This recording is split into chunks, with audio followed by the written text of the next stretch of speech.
Welcome to another episode of Junior Achievement of South Florida's Recipe for Success. Just as there are no two recipes that contain the exact same ingredients or measurements, there are no two success stories exactly the same. Recipe for Success features entrepreneurs, visionary leaders, and innovators of all ages who will share the ingredients that make them successful. Here's your host, Lori Salarulo, President and CEO of Junior Achievement of South Florida. Hey everybody, we are live here on the set of JA Recipe for Success. We're at JA World Heisinger Center at the Lillian S. Wells Pavilion. I am so excited to have today's guest with us. This is somebody that I've known in the community for a while, gotten to know him a little bit more over the last couple of years, call him a friend, and he has a very interesting background, sports related, so I love that about him. So please help me welcome my friend Tony Coley with BB&T. Yay! Hello, sir. How are you? I'm good. Welcome. How are you? Thank you. Welcome to our house. Thank you. I love this. Kitchen. I thought you were going to cook for me. No, honey, I ain't cooking today. Tomorrow, not today. Okay, and even gotcha. tomorrow, I'm not really cooking. I'm ordering in, everybody. So Thanksgiving, I do cook a lot on Christmas, but not so much Thanksgiving. I got you. Anyway, so you have an interesting background, I think. You know, I always read a little bit before the show, but also knowing you. And so when you went to college, you played some ball, linebacker, right? That's for right. the Miami Hurricanes. That's right. And I'm a football fan. I got it. So tell us a little bit about that. And then how did you make the transition after college to business? Well, I mean, it was interesting. You know, I was always loved sports. I was a highly ranked football player coming out of college, and the University of Miami was my dream school, so I had a chance to go to my dream school. You know, it was literally a dream come true for me. So having to play at the Canes at the time when we were playing for national championships and all that stuff. And so when I went to college, though, I really kind of recommitted myself. I wanted to make sure I took advantage of my education, of the education that you know, opportunities that were there. So, you know, study real hard. My one rule is I went to every single class, no matter what. Wow. So we'd had a little fun. So if you can go out and we'd probably get home 6 o'clock, but if I had 6 a.m., if I had an 8 o'clock class, I went. So I never missed a class. The other thing is I always sat in the front row because that made me pay attention. I have ADD, so I'm all over the place. So I can't fall asleep, can't help but pay attention if you sit in the front of the room. So I always tell people that advice to help me get through college. And so I wasn't going to go to the NFL. I wasn't good enough to play at that level, although I had some success at Miami. I just, you know, put on the one suit that I owned when it was time to graduate, and I went to the job fair and I just started talking to people.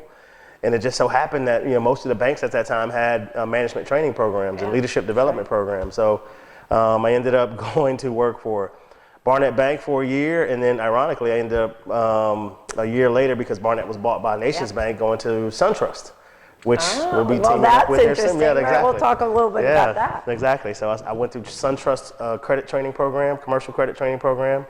My banking career kind of got started from there.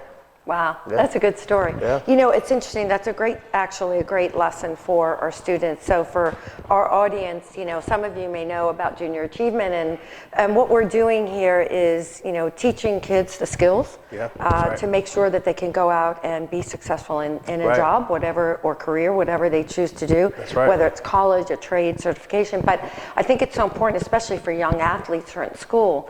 I think sometimes they forget that when they come out, if they don't end up going to pro sports, or even when you stop playing pro sports, right? Our bodies only last so long. That's right. What are you going to do after that? And so that's a great lesson, and you realized you needed to do One of the things you know for a fact when you start playing sports at that level is that your career will end. Yeah. It's guaranteed. When you're sitting in that hot tub, that whirlpool every night. It is guaranteed. Now, maybe 10 years, maybe 15 years, your Tom Brady will be 20 years, but it will end, and so you have to be prepared for it. That's true. And you know, a lot of times I tell athletes, like, they have advantages that a lot of folks don't have, because they learn so much about hard work and discipline, and you know, I always tell people I learn more in the locker room than I did in the classroom. And what I apply today from a leadership standpoint is really what I learned through sports, watching really good coaches, you know, get the best out of people, and watching bad coaches, you know, you learn what not to do. And I kind of apply those rules to my leadership style, and it seems to be working. It seems to be working. I was going to mention that. So coaching was definitely one of the things that I wanted to talk to you about, because you saw coaching, like you said, good and bad, That's right? And you saw how it could motivate people or demotivate them. And so I was going to ask you about that. How important is that in the business world? Oh, it's that extremely coaching important. aspect? I mean, when you're in a leadership role, I mean, you're the pace setter, you're the tone setter, you're the one that kind of sets the example for everybody. And so I just try to create an environment where everybody can reach their full potential, where they can be motivated, and they have to motivate themselves. I can't motivate anyone, but I can create an environment that allows them to reach their full potential and be motivated. So that's what I really work hard to try to do. So what does that environment look like, right, at the office? How do you do that? Fun? I knew you would like say a locker that. room, right? It's fun. We're like family. We spend a lot of time together. We're open. We're honest. Really important. Yeah. It's just a kind of environment where you spend a lot of time at work. I want my team to want to be there, right? And not have the work environment be a place that they're not enjoying, because you spend a lot of time at work. So you might as well enjoy it while you're there. And what helps you enjoy it is really being successful at what you do. So when we win as a team, it's a lot more fun. We can afford to have more fun. And that's just the kind of environment that we like to create. Yeah. So when you played football, there were guys that were out on the field and gave 110%, left it all out there. And then there were those that maybe didn't, right? I think we see the same thing in the business world. That's right. How do you deal with that? How do you deal with that person who's not all in? Is it through coaching and mentoring? Is it, how do you maintain the culture? Well, I mean, your people are your most important asset that you have at any company. So you gotta, again, my job as a leader is to create that type of environment that allows every single person on our team to reach their full potential, to be the best version of themselves that they can possibly be. And so you have to pay attention. You have to, be honest with people and tell them when they're not doing well. But you also do it in a way where it's very positive. Like I believe that you have to be positive in your interactions with people, and that's one of the things that we have as sort of one of our principles is positivity. That doesn't mean you're soft. It doesn't mean you don't confront issues. I always say you don't confront people, you confront issues, right? Yeah, so that makes it easier to talk about. We have an issue, and you're maybe a great person, but there's something that you may or may not be doing that we need to talk about. And I think when you're honest with people and you let them know that you have high expectations of them, I think typically most people respond. Yeah, and honest communication, right, is the key for any relationship that we have, right. Whether it's personal or business. Right. One of the things, it's so funny that you talked about the ADD for a minute, and thanks for being so honest about that. I think with technology, we all have a little bit of it these days, but it's funny because I see you as really laid back, right? And so, but yet I know the results that you get in the business world. Right. So how do you just look so chill all the time? Because nothing's that serious. Like it's not that serious. None of this is life and death. We're not shooting bullets at each other here. We're living, and we're trying to be successful at what we do. And you just can't be too serious about it. I mean, so keep it in perspective. You got to keep it in perspective. Yeah, exactly. Yeah, and then generally, I'm an optimistic person. I'm happy. Right? So you'll very rarely that you'll find me not smiling or not being happy, because I am. And that's contagious, right? Yeah. When people are happy. I like positive energy. I like being around positive people. I like high energy people. And I kind of always am in a good mood.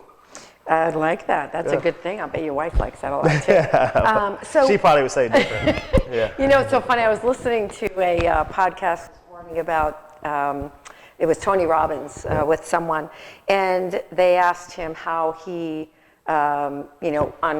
did he ever unwind, and did he ever kind of chill out? And he said, well, I'd like to say yes, but my wife would probably tell you no. So it is interesting how we see ourselves one way, right? But sometimes our partners know us better.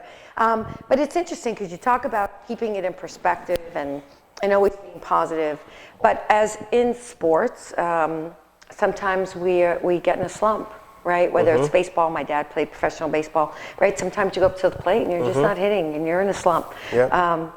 How do you personally, when you find yourself in that place, how do you get yourself out of it? You just I think it's always kind of going back to the basics, right? And what I do, relationships are really, really important. When I find myself in quote unquote a slump, or I don't feel like we're moving the needle in the right way, we just kind of always go back to the basics, all right? And I actually learned that. I remember in 1994, we played at Miami. We had a defensive coordinator. That year, we had the best defense in the country. We were ranked number 1 in almost every category.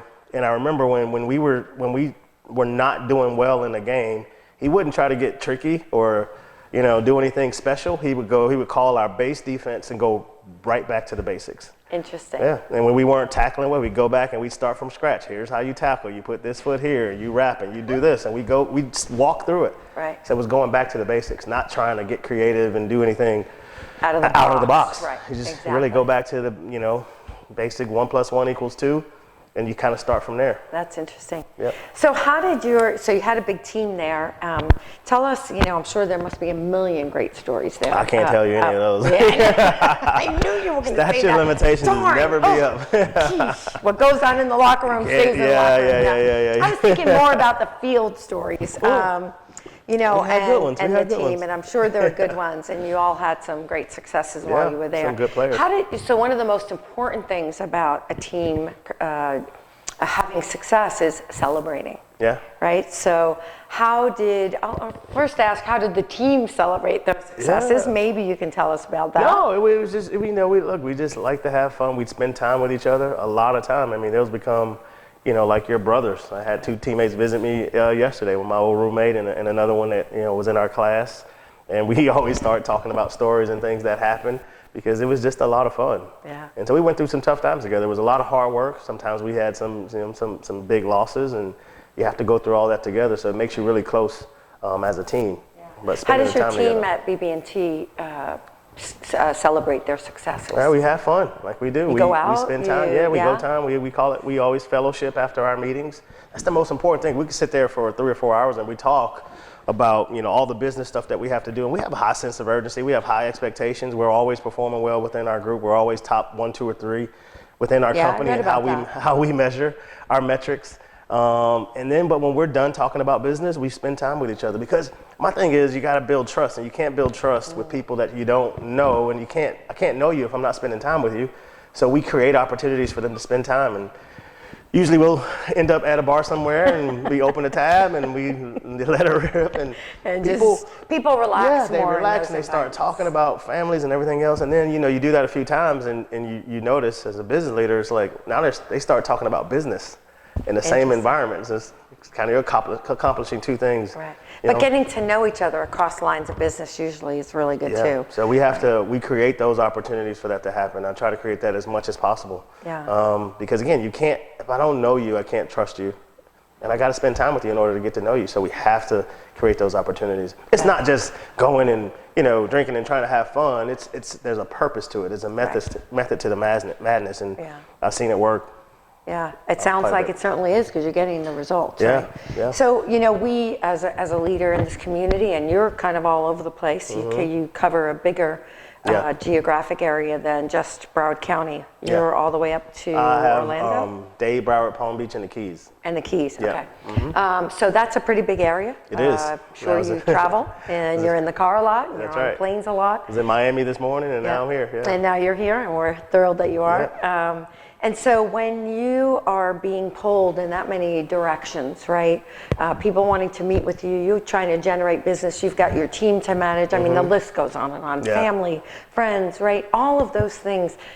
One of the things as an athlete or as a leader, right, we have to stay fit, right? Physically, yes. I don't do so well at that part lately. Lately but, but mentally, we have to stay fit, right? And so I know for me, one of the things that I do to stay mentally fit is constantly reading, because I feel like I'm always growing. And so that's something that for me contributes to my mental fitness. Well, how do you keep yourself fit and balanced? I don't mean that by the balanced life, because I don't think there's any such thing, but how do you keep that mental balance and fitness? Well, I enjoy watching leaders. I like watching, coaches coach. I read a lot of coaching books. I read on like Bill Belichick and some of the great coaches, of our time. But I like watching them, in the locker room. I like watching them when they do interviews. I like seeing how they behind the scenes kind of interact with their players. That to me, is it kind of keeps me stimulated. You know, I like to actually listen to books more than reading books because again, I have ADD. I'll read 10 pages and be like, what did I just read? And then I have to go back because I'm thinking about something else. But you know, my problem with the audiobooks is I say, I'm the same way. It takes me forever to read a book because I'll read 2 pages and then I fall asleep. So it takes forever to read that book. And like you said, by the time I get halfway through, I forgot what the heck happened at the beginning. But when I do the audiobooks, then I find myself wandering off and not listening to what I'm hearing. So I haven't quite found the secret. We haven't gotten that. You know, usually travel is a good one. So when I'm on a plane, I'm typically once or twice a month. I usually use that as a time to kind of catch up on some reading and that kind of stuff, and then listening to books. And then watching, you know, leadership programs, watching people lead. You know, I'm stimulated by, you know, watching other leaders do what they do, and I continuously try to learn because you never stop learning. No. In life. If we do, that's it. We're done. That's it. Yeah. Because I always tell my team, if you think you can stay the same and you reach a level and you're like, all right, I'm good enough. Well, somebody else is getting better, and then relatively you just got worse. So you always got to stay moving up. Yeah, absolutely. And sharpen the saw. Yeah, I would absolutely agree. Exercise, recreation, hobbies. Yeah. Where do you have fun? I like to golf. You like to golf? Yes. Oh, I remember that golfing thing. I'm not good at it, but I like to do it. I get out there for 4 hours with my friends, and we usually have a really good time. Right. And spending time with friends. You know, I live close to the beach, so we do a lot of walking and running out by the beach, which is pretty fun. I used to live out west, and now I live out east, which it's been a different experience, but you really like it. I don't know if I could ever go back out west now. I've only lived east since I've been here, and I know I could never live anywhere else. I love being near the water. Yeah. It's great. You know, you talked about all the coaches and reading and learning. Mm-hmm. If you could have dinner with one person that you've never met, right, and had the chance to hear from and learn from, would it be a coach? Who would that be? Yeah, I wouldn't mind, you know, like I always mention, I hate the Patriots. I don't know why, because they kill my Dolphins all the time, but you got to respect Bill Belichick and what he's done, you know, and some of the, I like, you know, Clemson's coach Dabo Sweeney. I've spent, you know, all the Miami coaches, I learned a lot from. I learned more from my coaches than my teachers, to be quite honest with you. At least I remember. Skills, right? I remember the stuff I learned from my coaches. It was a little more fun, probably. Yeah. And that's the kind of stuff that you use. But I've been around some really great coaches throughout my life, and it's helped me become a better leader. I apply. You know, you get tired of hearing them say things, and then you find yourself, like in a meeting, I'll say something like, dang, I just said exactly what right now I'm saying. It's like when your parents. Like your parents, oh my God, I sound just like my mother. I sound just like. It's true. Yeah. And it's so funny because we say we never want to become like that, right? It's so true. I think that, you know, there are things or ingredients, right, to people's success. Mm-hmm. And you've mentioned so many of them that make you a great performer and also contribute to your team being a great performer. What would you say is the main one? What's the main ingredient to your performance? Surrounding yourself with the right people. People is the key. I mean, people are what make it go. You know, and the people you surround yourself with will determine how successful or unsuccessful you'll be in whatever you're doing, whether that could be friendships or that can be, you know, relationships at work. So you want to surround yourself with the very best people. Yeah. And then once you get those people, you collectively try to get better as a team, right? So people, partnership is important. So when you have the right people, making sure they work together. And, you know, what I learned from sports is that there's never a consistently successful team that doesn't have process, right? There's certain things that you have to do. There's a formula so you just don't put people together and say, okay, now just go do it. You have to have process. You have to be consistent. You have to do the basics kind of really well and do it over and over and over and over again. And you have to have some structure around it. Yeah. And so that's what we put in place. I have a whole thing on that. We could talk. Yeah. Oh, I would love to. Yeah, my 10 Ps. I love this stuff. I really do. Yeah. I just, like I said, I listen to podcasts every morning. I'm always sending them to my team, to my daughter. And it's so funny because, you know, my daughter will sometimes say, "Oh, Mom, you send me these videos and these motivational things," and all of a sudden I'll hear her, like she'll be kind of quoting back things, or, "Oh, I remember I heard this," and I'm like, "Oh, she really is listening and watching, right?" Yeah. So giving back, even our young people, making sure that we're mentoring and teaching them, right? So important. Yeah. And I know you're involved in the community, and that's an important part of who you are too. Yeah, no, absolutely. I mean, I think being a part of the community and giving back is important. You know, as a company, we've done that consistently. And that's one of the things I loved about BB&T, and I know I'm going to love about Truist as we move forward, is, you know, being a significant part of the community is really in our DNA, and kind of in our core. Well, beliefs. we're excited. So for those who have not been to JA Worlds physically, we have the BB&T storefronts in the two JA Biz Towns, and we have the SunTrust storefront in JA Finance Park. So eventually, hopefully in the next few months or whatever, those will become Truist storefronts. Next Friday. Next Friday. Next Friday. Well, we won't change that. It'll be legally, we'll be one team next Friday, December 6th. And often your teams come out here and they're always volunteering with the kids, and so we love having them out here. So I'm going to read a little bit. I'm going to read your recipe back. Okay. Gosh, doesn't that time go fast? I feel like I could keep talking about all this stuff for a while. But these are just some of the things that I took down that you mentioned, and we always want to share them, and we'll share them on all of our media sites and everything. So you talked about sitting in the front row. Right. I love that. Not just in the classroom, but I think in life. It sounds like you're making sure you're in the front row. I don't do it as much anymore because I like to sit in the back. But I got here because I sat in the front. Exactly. So this is advice to other people, right? Hard work, you mentioned, right? Discipline.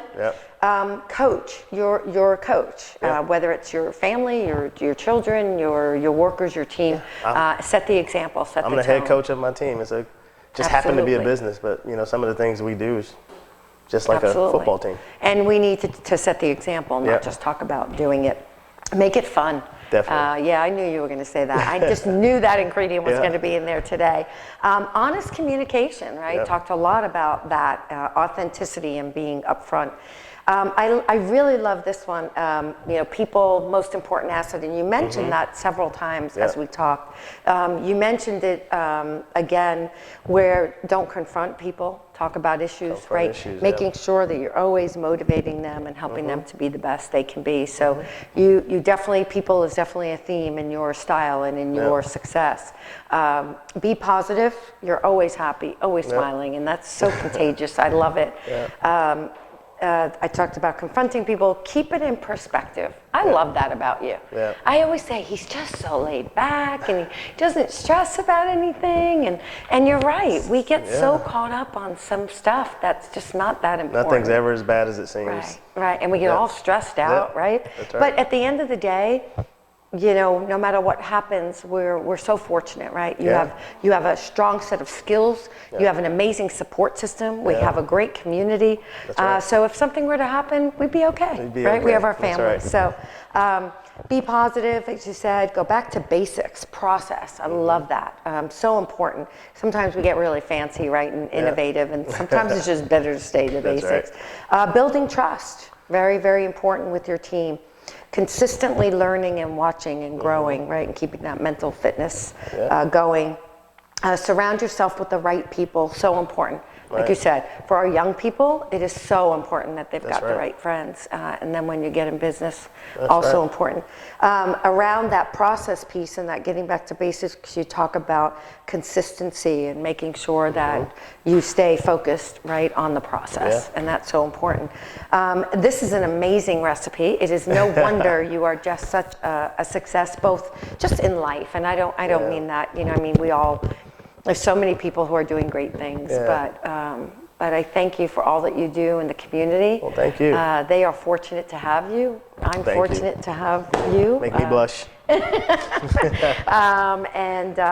Grateful, right? We're coming on Thanksgiving That's tomorrow. Right. Very and grateful. So I just want to tell you how grateful we are for the support of your company soon, but also just for your friendship and your leadership. So thanks. Thank you. Thank you for everything you're doing in the community. Here. Yes. Thank you, guys. Love it. Love it. All right. Thanks so much. Thanks, everybody. Stay tuned next week. I can't remember who we have on next week. Do you remember who we have on next week? Oh, Michelle DeMeo from Tuscan Prime. Oh, nice. She is a dynamo, Oh, yeah, if you know nice. Michelle. Yeah. And she's in the restaurant business. And so that's going to be a great episode. Everyone, please have a very happy Thanksgiving. We're grateful for you and just for all the blessings in our lives. Have a great day, everybody. Yeah.